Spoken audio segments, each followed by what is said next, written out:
Hello all, it's peony season here at Anne's Garden, arguably the best time of the year. Today I'm talking about peonies, growing them, caring for them, and enjoying them. And later I'm going to be talking about another favorite subject of mine, Passalong plants. Let's get started.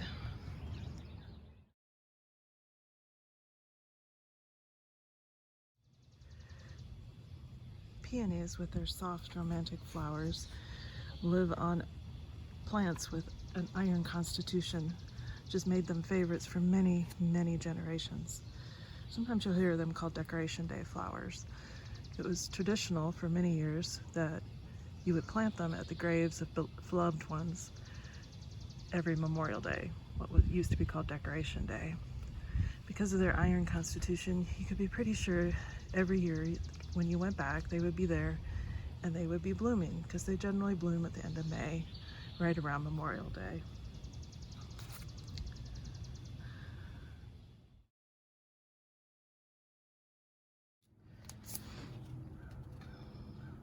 Peonies are very easy to grow.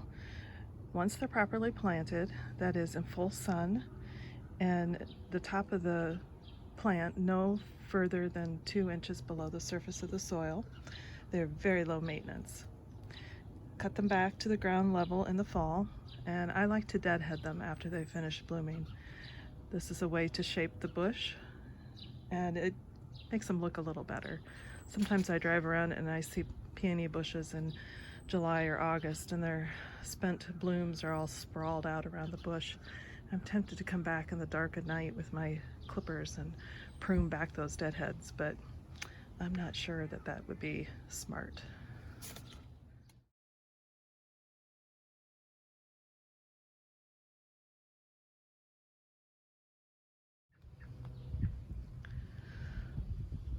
Let's address a common complaint about peonies, and that is ants. Ants are attracted to the secretions that the buds put out as they're opening, but they're not necessarily going to have ants.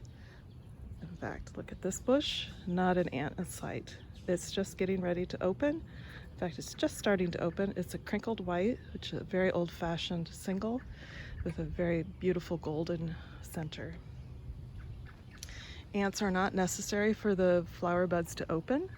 Sometimes it was a myth. Sometimes people believe that ants help the buds open, and they do not. And the fact of the matter is, all plants have bugs on them. It's pretty easy to gently shake the flowers after you've cut them to shake off any ants, or run them under a gentle stream of water, and that'll knock off the ants. Ants are a pretty minor problem in the garden, if a problem at all, and they're no reason to deny yourself these beautiful flowers.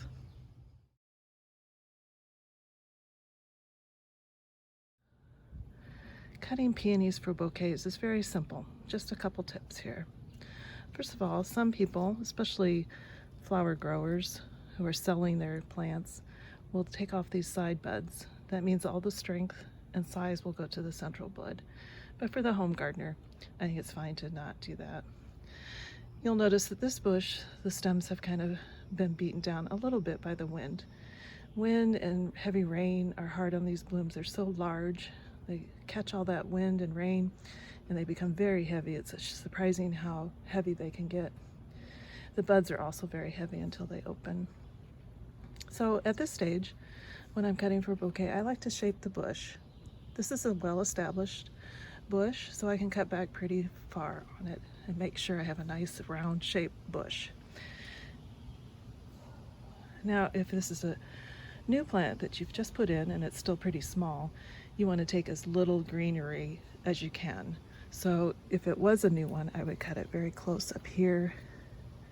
But because it's older and I want to shape it so that it's more upright, I'm going to cut it pretty far down, right above a leaf node.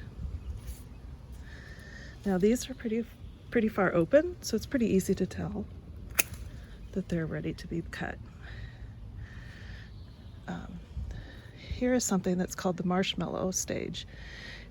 These buds will open if, when you gently press them.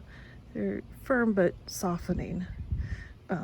Buds that are not ready to cut are going to be hard as a rock. So this one is what I would call, or what is called, Marshmallow Stage. So it can be cut, and of course when you cut them early like that, they're going to last a lot longer in the vase.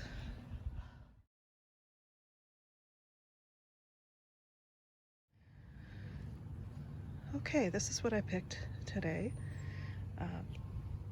I have several peony bushes in my cutting garden, and I always pick liberally from them, but I will also pick flowers from the peonies in the flower beds themselves, especially if the branches have gotten beaten down by the weather and they're not standing up very well anymore.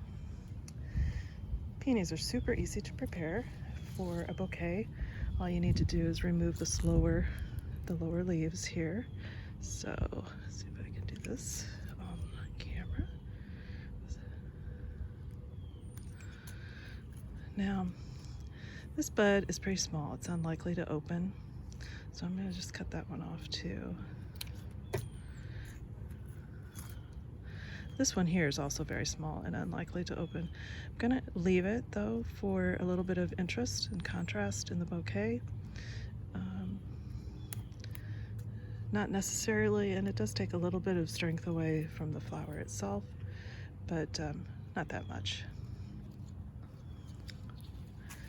Here's another one I've got. Now this bud is a little bit further along. It's not at the marshmallow stage, but it is showing a lot of color. So this one I'm going to cut, and I'm going to keep it and make a tiny bouquet with it. Really, all I'm going to do is set it aside into into a vase. Probably have a few more buds that I find, and you might be surprised to see how much these will open up. Maybe they won't be as big, or maybe not as full, but you'll still get a lot of really pretty flowers from these small buds.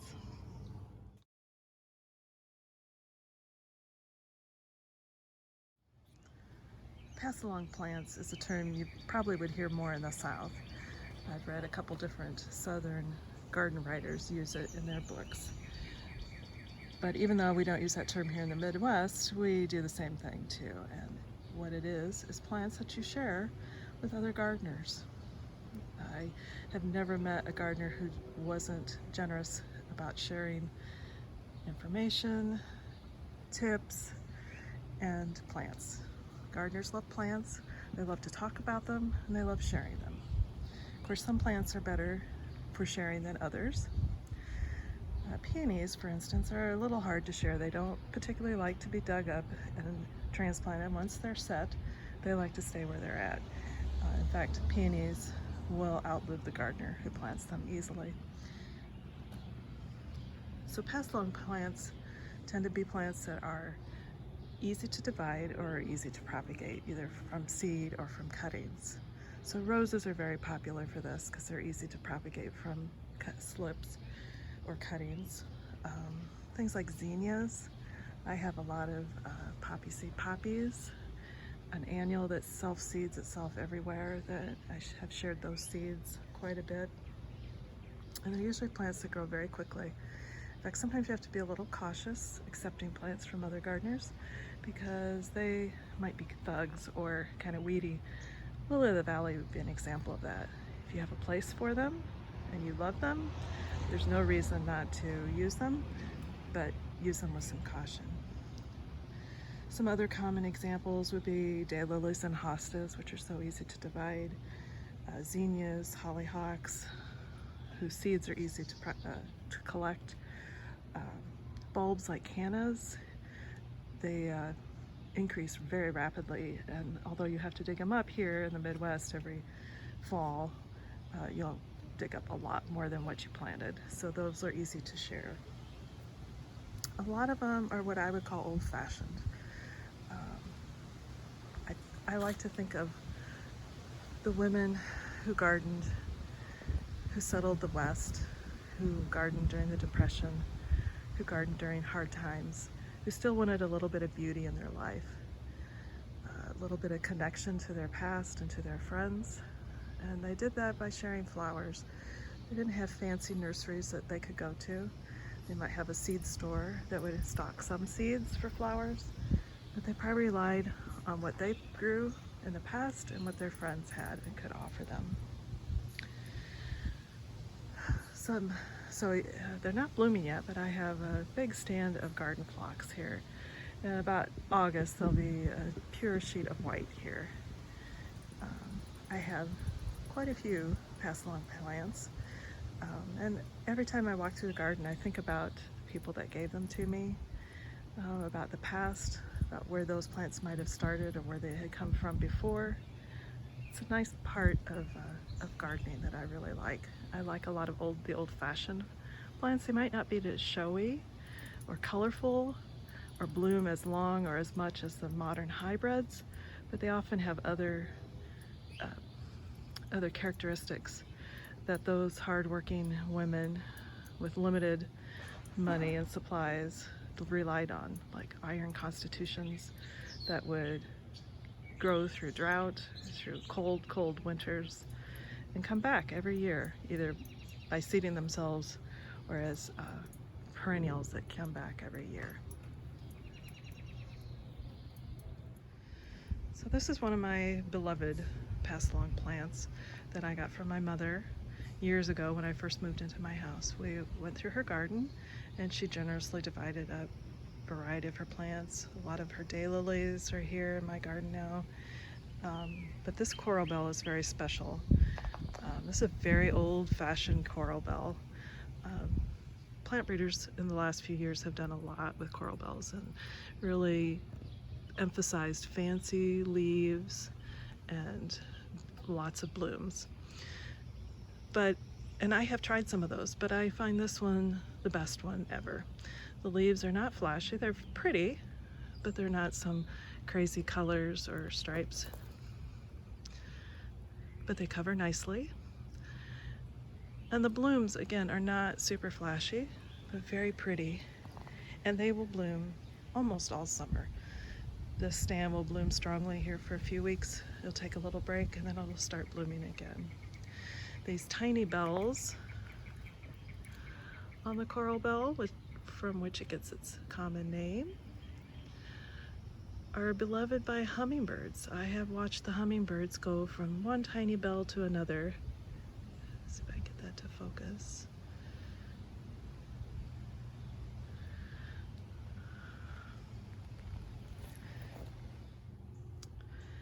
These are probably my favorite Passalong plants, not only because they're very beautiful, but because of the family history attached to them. These are, of course, iris. Some people call them German bearded iris. They're the standard summer blooming iris. The name or the variety is long lost now. They are very old-fashioned. Today's modern iris are quite elaborate. Lots of ruffles, multiple colors, sometimes unusual color combinations in them. These are pretty plain in contrast. They're just plain lavender, which, by the way, is a lovely color that blends so well with so many other colors. Pinks, purples, blues, light yellows, very beautiful. I got my starts from these iris from my mother many years ago, and she in turn got them from my grandmother before that. It's very likely that my grandmother got them from a friend or family member as well. I remember my grandmother's vegetable garden. It was huge, and all along one length of it were iris of all different colors. These are the only ones that have survived. They're very tough, easy to grow, they multiply rapidly, so they're easy to pass along to your friends. If you keep following along with this program, this Anne's Garden program, I'm going to divide them in August or September when they go dormant, and I'll show you a couple tricks about planting them and dividing them. They aren't hard to grow, but they're not no maintenance either. They do need to be dug up and divided every maybe every 3 or 4 years. These have been here about 3 years. I have 2 separate beds of them, and you can see they make quite a sight. Another very notable thing about these is how good they smell. Their fragrance is unbelievably. It's not overpowering, but very sweet and light. Someone told me these are the kind of iris that are used in France as a base for perfumes. I have no way of knowing that for sure, but it wouldn't be hard to believe, as good as these smell. They always bring back memories of my mother's garden and my grandmother's garden, and I'm happy to pass on that legacy and keep it going. A little bit of living family history.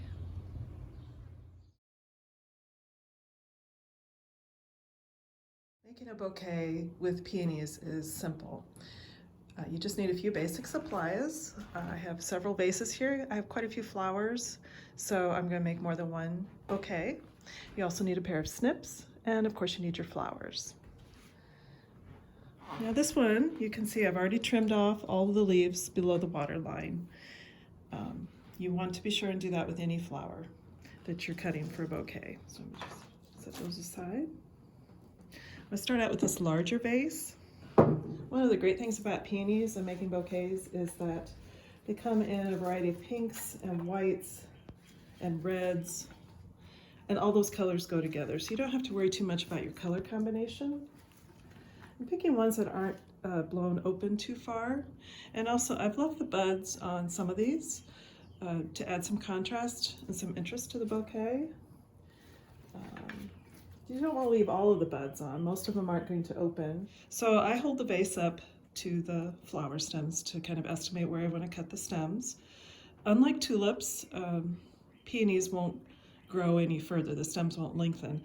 Tulips are kind of unique in that they do that. So I do want to leave a little bit above. For a wide open vase like this though, you don't want to go too long. You'll need a lot more flowers anyway if you go real long, which of course with peonies that is possible. So I'm going to trim the stems here. And let's see how they do in this vase. I got a rogue there that's a little too tall. I like a nice rounded bouquet. Not super fancy with my bouquets. I'm afraid I'm pretty traditional. These are too long. So trim them back just a little bit. Of course, just kind of, it's just fun to make bouquets, I think. They're soft and pretty, and these, of course, these peonies smell fabulous. Another one. It's hard not to over fill the vase because they're just so beautiful. They make such a lovely, lush bouquet. A little bit.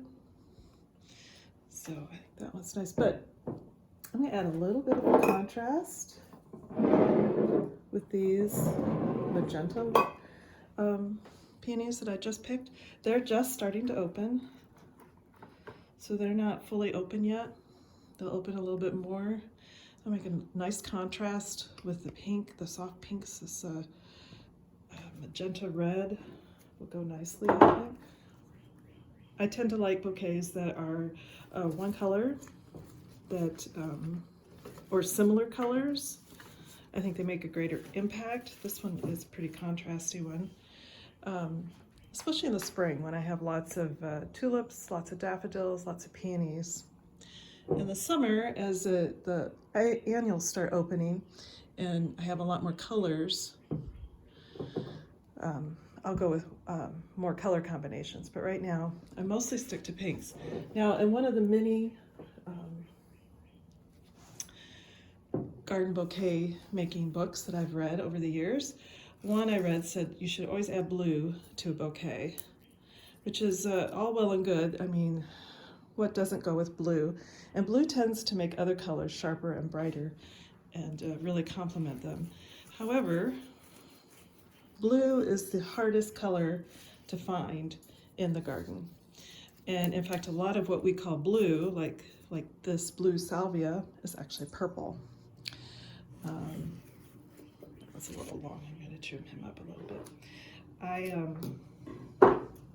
happen to really like purple, and I think it goes with a lot of colors too. So I use what I have. True blue is hard to find though. At least here where delphiniums are kind of hard to grow.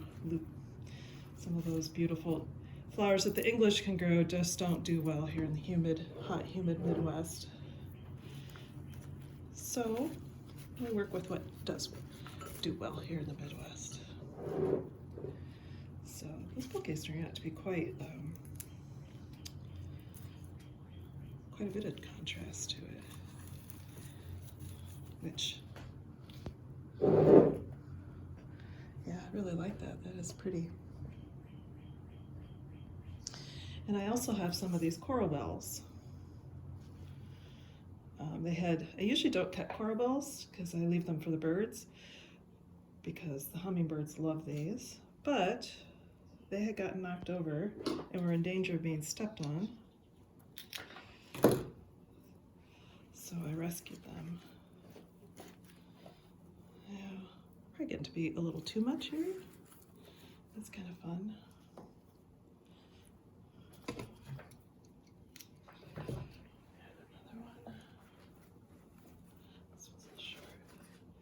This is a large, almost formal bouquet.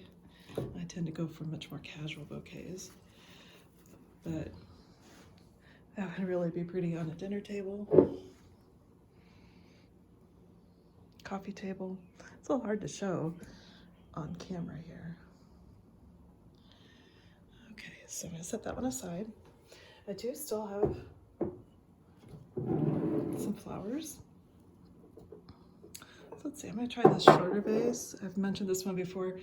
I like it. It holds the stems upright, but still allows room for them to expand. So let's start with these little darker pink ones. Okay, again, I hold the vase up to kind of judge where to clip it. Be careful you don't clip your finger. I've done that more than once. Oops.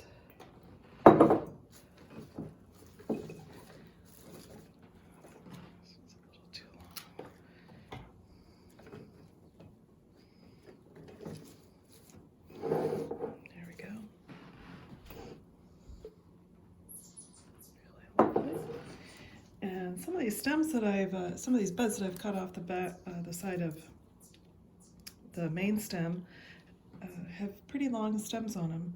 So I'm going to add them in. Get a little bit of contrast. And these will probably open nicely. You could leave a leaf or two on too.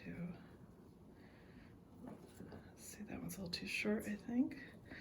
And you could even add ones that just are mostly green and aren't going to open at all. It still, again, it adds a little bit of contrast and interest. Now, in this case, I have a honeysuckle that is just glorious this year. I really like this cool long spring that we've had. And this is not a Japanese honeysuckle. This is an American species. The Japanese honeysuckles, which are gorgeous, of course, are invasive, but this American native is not, although it grows quite enthusiastically. And it's kind of a different color combination than I would usually use. I've never actually used the honeysuckle in bouquets, but again, a couple vines have gotten a little bit trampled. So I rescued them. And while it isn't the first thing I would have picked, this orange and pink, I do think it makes it really interesting contrast. I have no idea how well this honeysuckle will do. It's been in the house a day or two and has not collapsed or wilted, so I would call that a win. Worth a try. And that's what the garden is for. It's at least my garden. It's not just it's not a museum to be static. It's always changing. It's there for the gardener to enjoy, to experiment with a little bit. Try out some new combinations, try out new plants. It's the best way to find out what works and what doesn't work, is to get out there and try something. So there's that one. This will probably go on my coffee table. Kind of interesting. I actually really like that color combo. Okay, and then one last one I'm going to do real quick. So I'm going to take all of these poor abandoned buds. That one's very short. Put them together.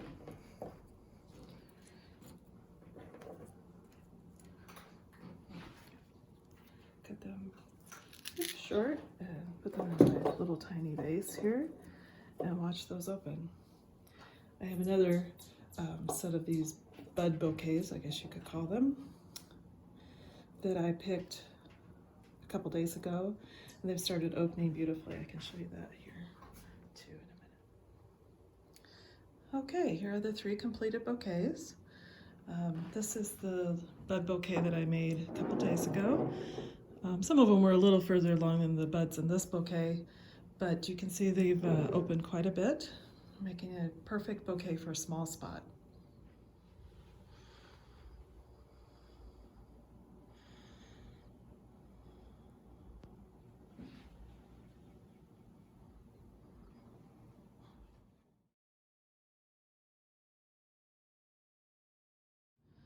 I have 4 book recommendations for you today, books that you can check out from the library. The first one is called, surprisingly enough, Peonies. It's by Jane Eastoe with photography by Georgiana Lane. Lane is well known for her flower photography, and when you open up this book and see some of the pictures, you'll understand why. This is really a drool-worthy book. It'll help you find varieties that you would really like to have in your own garden, and there's some tips on caring for them and arranging them in the back. I'm sure you've heard of the movement farm to table and slow food movement, where you buy local and seasonal. Well, that applies to flowers as well. And here's one to help you out. This one's called Seasonal Flower Arranging. So you would have tulips in the spring and zinnias in the summer, and not the other way around. And they show you what you can do even in the winter. There's things that can be found and added to your home for some greenery and some beauty. This one is In Bloom by Clare Nolan, growing and harvesting and arranging homegrown grown flowers all year round. So again, an emphasis on local. If you can't grow your own zinnias because you don't have the room, I urge you to check out the farmers market. We have lots of local flower farmers, and they will have seasonal flowers. That is the epitome of slow flowers, local and seasonal. This is a fun book to grow your own. I'll give you lots of tips on how to grow them and what kinds of flowers make the best for home cut flower bouquets. This last one is Florists to the Field. And it's kind of a coffee table book. It's not necessarily going to give you tips and ideas, but it will be inspirational. It's flower farmers from all across the world. Most of them seem to be from the Netherlands or from the US, places like Colorado, California, Wisconsin.